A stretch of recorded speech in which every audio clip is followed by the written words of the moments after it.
Olá, vamos explorar hoje uma conexão que talvez muita gente não faça: a ligação entre a fé e o bem-estar físico. E como o cuidado com o corpo pode ser, na verdade, uma peça fundamental para a gente cumprir nosso propósito de vida. Bom, vamos direto ao ponto com a grande questão. Saúde física é um assunto espiritual? A gente vai mergulhar fundo nisso para entender o que a perspectiva bíblica realmente sugere sobre a importância de cuidar do nosso corpo. E para começar, é bom deixar uma coisa bem clara. A ideia central aqui não tem nada a ver com vaidade ou aparência, tá? Tem a ver com um princípio muito mais profundo, o de mordomia, ou seja, a administração responsável daquilo que nos foi confiado. Olha que interessante o que essa passagem mostra. Ela sugere que cuidar do próprio corpo é um ato natural, essencial, um reflexo do cuidado de Deus. E isso vai muito além de só se alimentar, viu? É um cuidado completo. É aqui que a gente chega num ponto crucial, a motivação. O porquê por trás da ação muda tudo. Uma coisa é agir por vaidade ou ego. Outra, completamente diferente, é buscar qualidade de vida para quê? Para servir melhor, para cumprir um propósito maior. Isso sim é um comportamento sábio.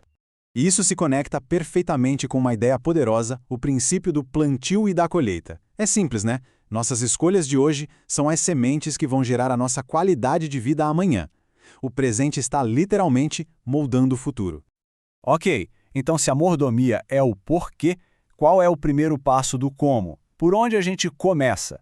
Bom, o ponto de partida talvez surpreenda muita gente. Pois é, o verdadeiro ponto de partida para qualquer mudança duradoura no corpo não é na academia, não é na dieta, é na mente. A transformação real, aquela que se sustenta, começa com uma mudança na maneira de pensar. Porque no fundo funciona assim, sabe? O que a gente faz no dia a dia, nossas ações, são só um espelho do que a gente acredita lá dentro. Para mudar um comportamento que já está enraizado, primeiro a gente precisa reformar o pensamento que alimenta ele. Certo. Então, se tudo começa na mente, como é que esse pensamento novo vira uma ação de verdade, uma coisa consistente na nossa vida?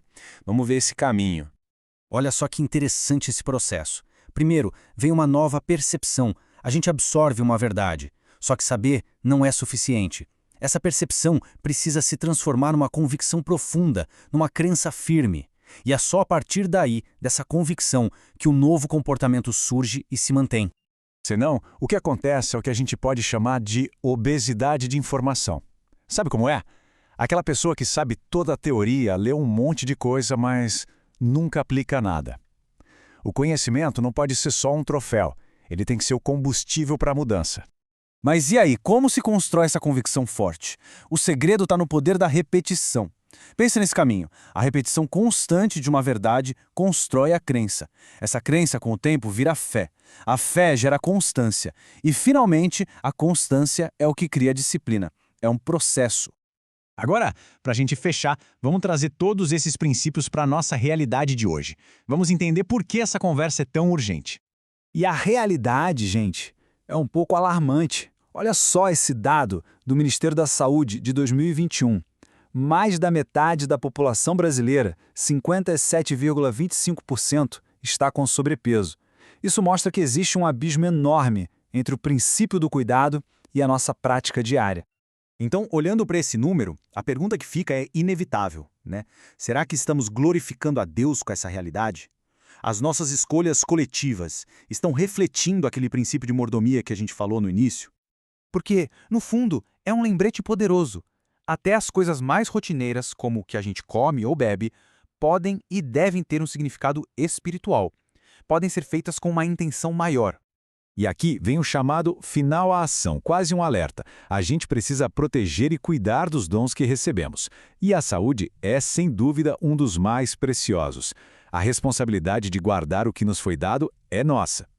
Então, o pensamento final é um convite a uma autoavaliação bem honesta. Como estamos gerenciando esse recurso tão vital? A gente está, de fato, guardando a saúde que nos foi dada ou, talvez sem perceber, estamos deixando ela se esvair? Fica aí a reflexão.